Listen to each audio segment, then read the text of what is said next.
నోరు జారి గల్లంతైంది.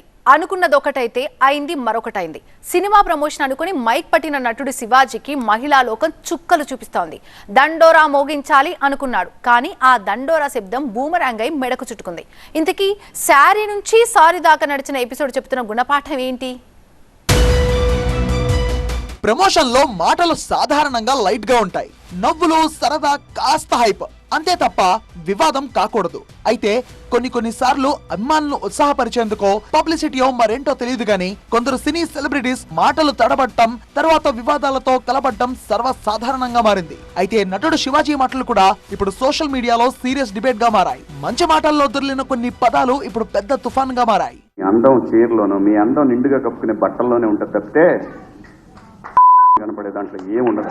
చాలా మంది చూసినప్పుడు నవ్వుతూ అంటారు కానీ ఎలాంటి బట్టలు ఎందుకు వేసుకుంటే మంచి వేసుకోవచ్చుగా. శివాజీ ఉద్దేశం ఏంటన్నది పక్కన పెడితే ఆయన వాడిన పదాలు మాత్రం పూర్తిగా అభ్యంతరకరం అంటున్నారు మహిళలు. సోషల్ మీడియాలో మొదలైన ఈ చర్చ కొద్దిసేపటికే ఆగ్రహంగా మారింది. అయితే ఆ క్లిప్పులు కూడా బాగా వైరల్ అయ్యాయి. ఇక్కడ విషయం వ్యక్తిగత స్థాయిలో ఆగలేదు. మహిళల అంశం కావడంతో విమెన్ కమిషన్ ఎంట్రీ ఇచ్చింది.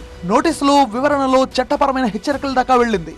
అయితే ప్రమోషన్ స్టేజ్ నుంచి శివాజీ నేరుగా వివరణ స్టేజ్ కి వెళ్లాల్సి వచ్చింది.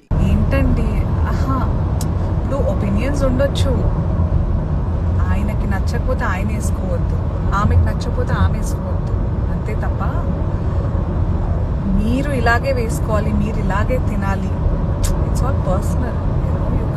సినిమా ప్రమోషన్ లో చేసిన మాటలు చట్టపరమైన కోణంలోకి వెళ్లడం ఏ నటుడికైనా ఇబ్బందికర పరిణామమే. వివాదం అక్కడితో ఆగలేదు. సినీ ఇండస్ట్రీలోనూ ఈ విషయం హాట్ టాపిక్ అయింది. మూవీ ఆర్టిస్ట్ అసోసియేషన్ వరకు వివాదం చేరడం ఇష్యూ మరింత సీరియస్ గా మారింది.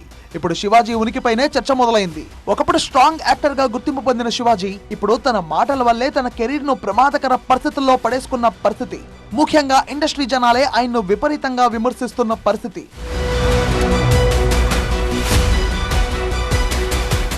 అటు చిన్మయి కూడా తీవ్ర స్థాయిలో ధ్వజమెత్తారు. శారీపై మాట్లాడిన మీరు మోడర్న్ డ్రెస్ ఎందుకు వేసుకున్నారంటూ మండిపడ్డారామె.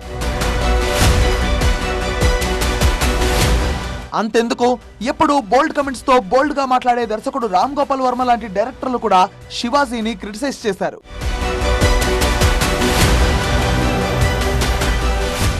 అయితే వివాదం ముదిరాక శివాజీ స్పందించారు. తన మాటల వల్ల ఎవరికైనా బాధ కలిగితే సారీ చెబుతున్నానంటూ బహిరంగంగా క్లారిటీ ఇచ్చాడు. అవమానపరచాలని కాదు, బట్ ఏదైనా 2 అన్పార్లమెంటరీ వర్డ్స్ దొర్లినాయి. దానికి మై సిన్సియర్ అపాలజీస్. సారీ అనే పదం వినిపించగానే వివాదం చల్లారిపోతుందని అనుకున్న వాళ్ళు ఉన్నారు. కానీ ఇక్కడే మరో ట్విస్ట్ మొదలైంది. సారీ చెప్పినా వాయిస్ ఆఫ్ విమెన్ ఆగలేదు. మూవీ ఆర్టిస్ట్ అసోసియేషన్ దాకా కంప్లైంట్ వెళ్ళింది. దీంతో దండోరా సినిమా ప్రమోషన్ కాస్త బూమరాంగ్ అయింది. పబ్లిసిటీ కోసం ట్రై చేస్తే నెగటివ్ పబ్లిసిటీ వచ్చేసిందా అన్న చర్చ కూడా మొదలైంది. ఈ మొత్తం ఎపిసోడ్ లో సోషల్ మీడియా పాత్ర కీలకంగా మారింది. ఒక మాట 100 అర్థాలుగా మారింది. ఒక్క క్లిప్ 100 కోణాల్లో విశ్లేషించబడింది. ట్రెండ్స్ మారాయి, హ్యాష్ ట్యాగ్స్ పుట్టుకొచ్చాయి.